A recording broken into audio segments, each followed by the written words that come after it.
Apakah pernah disembuhkan? Saya pernah disembuhkan. Saya waktu SD kelas 6 menjelang SMP, itu saya pun mata sebelah kiri ini katarak. Waktu itu tidak ada dokter mata waktu itu. Kemudian katarak itu hampir menutupi yang retina.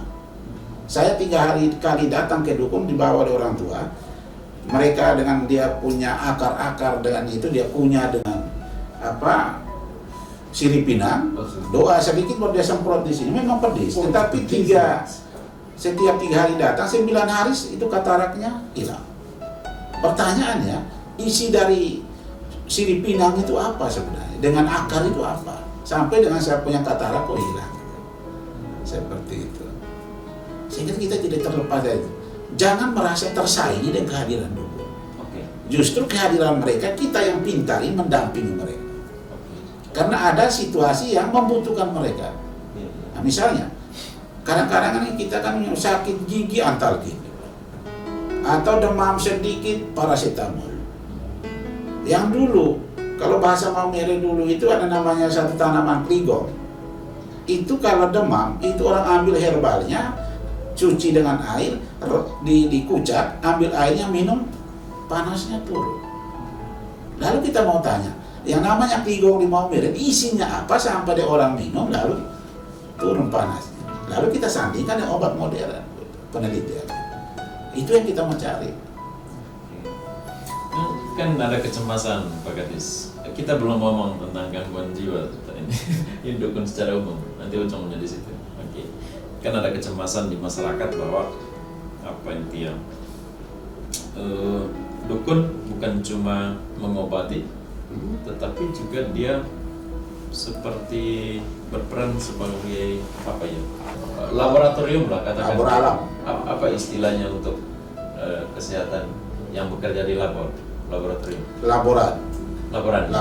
Iya. Mereka juga laboran. Ya.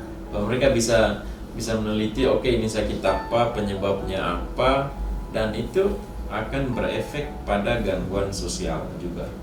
Ketika misalnya penyebab sakit ini adalah dia itu, apakah termasuk dukun yang seperti itu yang diakomodasi sekarang?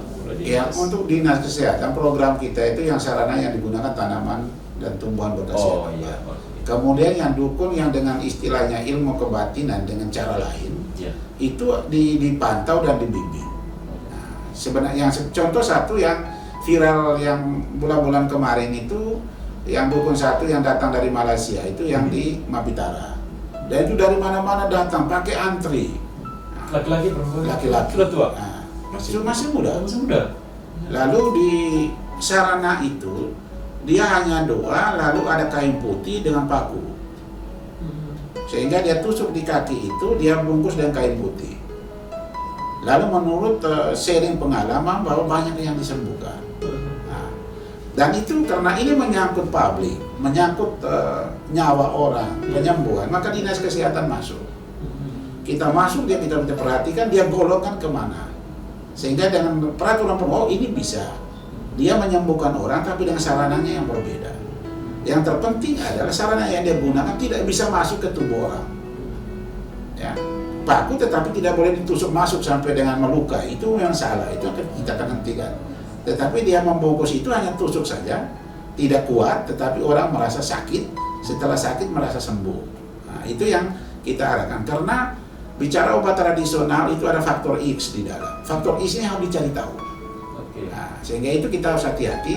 Apapun yang mereka lakukan, tetapi faktor kesehatan harus diikuti syarat-syarat kesehatan. Seperti itu. Yang kemarin beberapa tahun lalu kalau dukun Damianus itu datang dan membedah orang. Bedahnya di area umum. Lalu dia datang dan kondisi tidak punya apa-apa sarana. Tetapi penyakitnya kalau berniat bedah, kalau dia angkat begini maka pisaunya akan ada di tangannya. Setelah dia belah habis, pisaunya hilang dengan sendirinya. Setelah dia tutup itu luka, dia minta begini, ada obatnya yang datang dengan sendirinya. Dikasih telan sembuh. Nah, itu yang disebut dengan pengobatan tradisional tanda X, yang belum bisa dibuktikan dengan ilmu dan pengetahuan. Nah, itu yang harus dicari. Dan belum dibuktikan secara ilmiah dan lain-lain, tapi pemerintah bisa mengakomodasi. karena itu potensi. Tetapi harus jalur kesehatan, syarat kesehatan harus dipenuhi.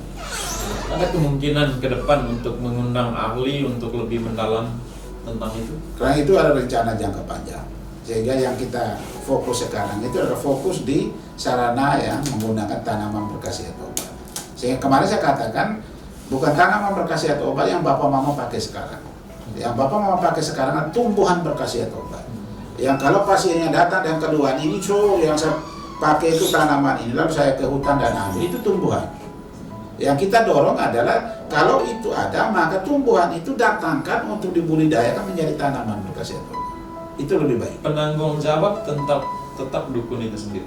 Penanggung jawab tetap dukun itu sendiri, lalu dinas kesehatan pembinanya itu dibina. Tapi tanggung jawab untuk pengobatan pasien akibatnya itu tanggung jawab. Karena kalau kita dukunnya, sendiri. karena kita arahkan dengan syarat-syarat itu, lalu ada pengawasan dan evaluasi. Sehingga dinas betul-betul mengawasi kalau pengobatan tradisional istilahnya penyakit apa fokusnya di situ kita awasi. Nah, satu contoh adalah yang tumbuhan berkhasiat obat yang diramu Rumah Sakit Keopante. Nah itu kan binaan dari dinas kesehatan, pelatihan apa-apa yang digunakan sampai dengan betul. Itu ramuan tradisional ilmiah lah. Ilmiah. Sehingga seperti itu.